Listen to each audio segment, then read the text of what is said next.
thing I want Coco to do is when she comes to me, don't look at me. So I never ever praise a hunt away by rubbing her on the head. If you rub her on the head, she looks at you. But when she comes to me, Coco, come here. Come here. To praise her, I rub her on her bum. And that end should look at her sheep. Now when we're training her, first thing we do, 10 weeks old, like our eye dogs, we put her in here with only 10 sheep this time, and we let Coco play. Playtime to Coco is make those sheep move, so she runs at them, jumps on them, and barks at them.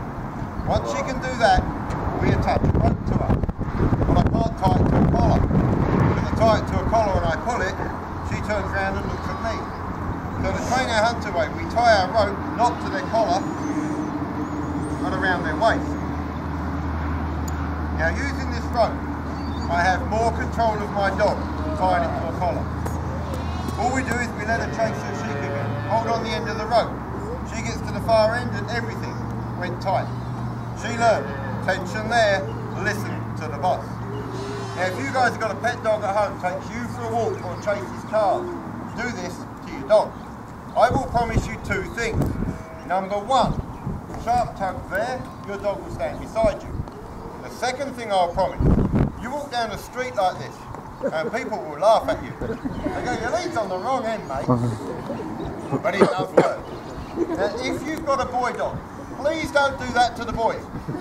No, you give him a rope burn where he doesn't like it. So with your boy, take your rope, catch it exactly the same, only this time, pull it through there. And when he does something wrong, pull on it. It'll pull their hips back and they know you want their attention. Ladies, that works on your husbands as well, okay?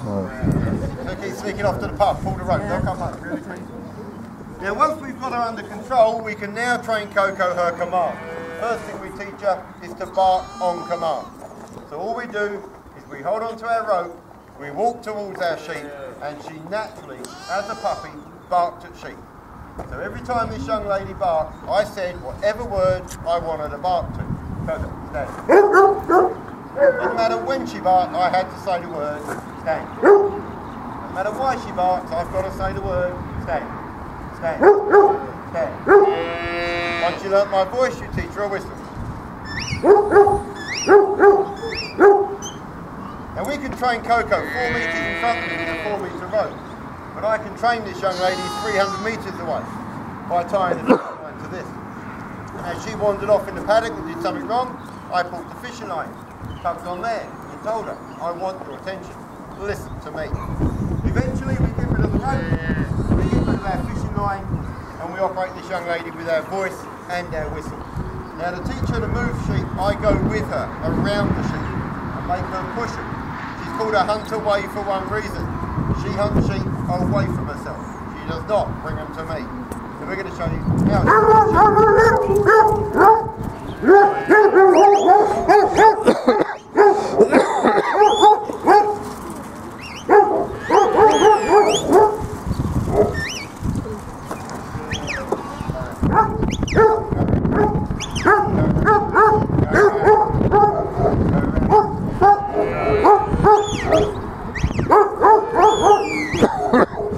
there they go.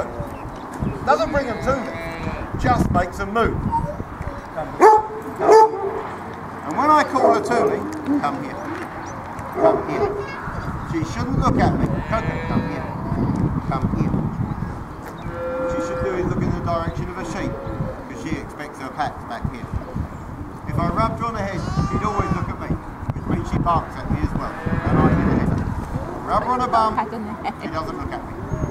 She can move 1,000 sheep in a paddock, doesn't care where they go. She'll get them moving, so my eye dog will control the front to bring them all back to my feet. So with each dog, 1,000 sheep end up on my feet every single time. Now, is there any questions, guys? That's good. Please ask them. Okay, we want to head back in the barn.